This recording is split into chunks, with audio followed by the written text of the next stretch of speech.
Okay.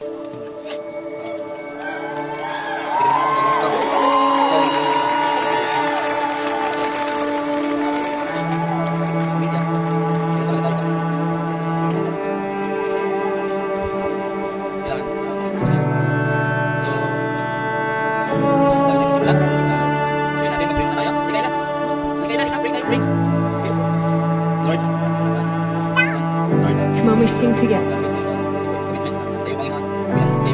Call me out. Holy to the King of Kings.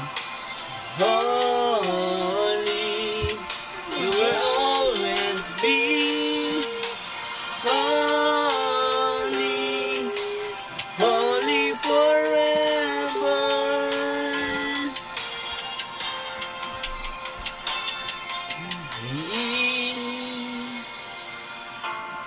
Holy, holy forever.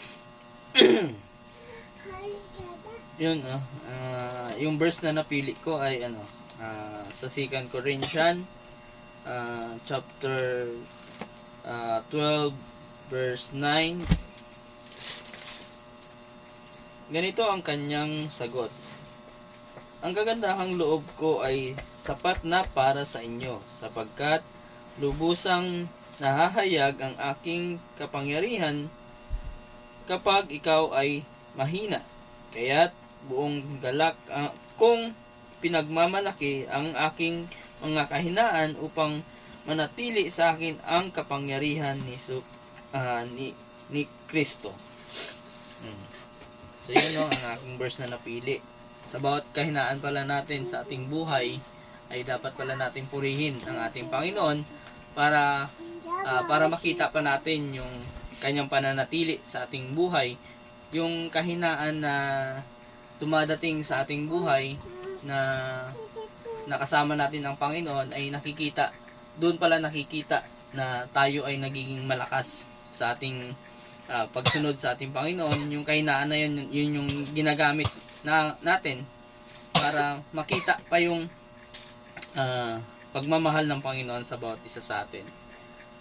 Isa pala yun na nagiging dahilan para yung bawat panghihina na naranasan ng buhay ng bawat isa sa atin ay nakikita pala doon yung pag-ibig ng Panginoon sa atin at yung kanyang kapangyarihan na nandun yung kanyang presensya sa bawat kahinaan natin, na kailangan magpatuloy din talaga tayo sa ating pananampalataya sa Kanya. Ikaw rin, anong verse na napili mo? Si mama muna.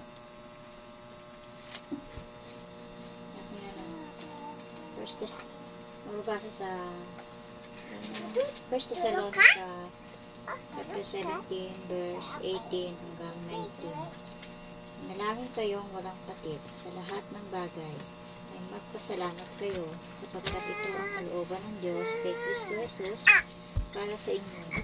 Huwag ninyong patayin ang ningas ng Espiritu. Yan. So una, nasabi dito sa verse 17, manalangin kayong walang patid. Dapat daw, lagi daw tayo manalangin. Araw-araw, oras-oras, kahit ano man yung ginagawa natin, saan tayo magpunta, dapat huwag nating malimutan manalangin sa pagising sa umaga, manalangin, pagtulog, manalangin. Kaya dapat manalangin daw na walang patid. Verse 18 dito, sabi sa verse 18, sa lahat ng bagay, ay magpasalamat kayo, sapagkat ito ang kalooban ng Diyos kay Kristo Jesus para sa inyo. Una, sinasabi dito sa verse 18, sa lahat daw ng bagay ay magpasalamat kayo. Kaya lagi daw tayo magpasalamat, ano man yung sitwasyon ng ating buhay, ano nalulungkot man tayo, masaya, may problema man, o ano man ang nararanasan sa ating buhay, kailangan andun pa rin yung ating pagpapasalamat sa ating Panginoon.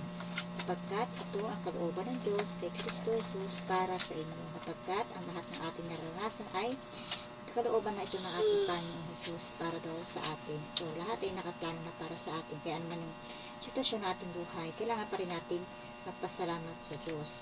Verse 19, huwag ninyong patayin ang ningas ng Espiritu. Yan. Kapag tayo nananalangin, siyempre nabubuhay yung ating banal na Espiritu, lalong nagpa-fire yung ating Holy Spirit na nananatili sa atin. Kaya dapat, huwag daw natin patayin ang ningas ng Espiritu. Yung connection natin sa Panginoon kasi yan yung magpapatibay para mas lalong mag-fire tayo sa ating Panginoon. Kaya sabi, manalangin kayong walang patid. Magpasalamat sapagkat ito ang kalooban ng Diyos kay Kristo Jesus para sa inyo. Huwag ninyong patayin ang ningas ng Espiritu. Kaya mahalaga, nananalangin tayo sa araw-araw, saan mang lugar, saan tayo magpunta, manalangin tayo upang hindi mapatay ang fire ng banal na Espiritu na pinanatili ng ating Panginoong Diyos sa ating buhay. Yan. Kay John Ray, ano sa'yo? Ito, Magpapatatag at mag-iingat sa inyo laban sa masama.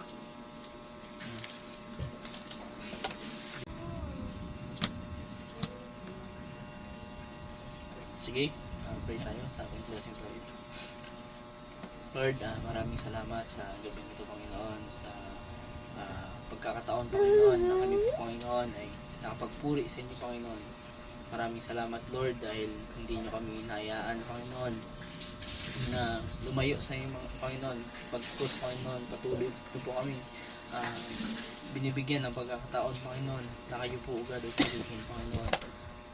Hindi po kami karapat-dapat sa inyo, Panginoon. Hindi po kami karapat-dapat sa inyong harapan, Panginoon. Subalit, Panginoon, kami po, Lord, ay binigyan nyo ng pagkakataon, Panginoon, na kayo'y purihin, Panginoon. Thank you so much, God, sa gabing ito, Lord. I pray, Lord, na sa inyong mga salita na aming narinig, Panginoon, sa gabing ito, Lord, na dapat, Panginoon, kami ay manatili sa inyo, Panginoon, sa pagkahinaan naming nararanasan, Panginoon, sa kailangan din namin, Panginoon, yung prayer, Panginoon, sa aming buhay, Panginoon. Kahit saan mga kami magpunta, Panginoon, dapat nandun po palagi ang presence nyo, Panginoon. Thank you so much, God, sa gabing ito, Lord.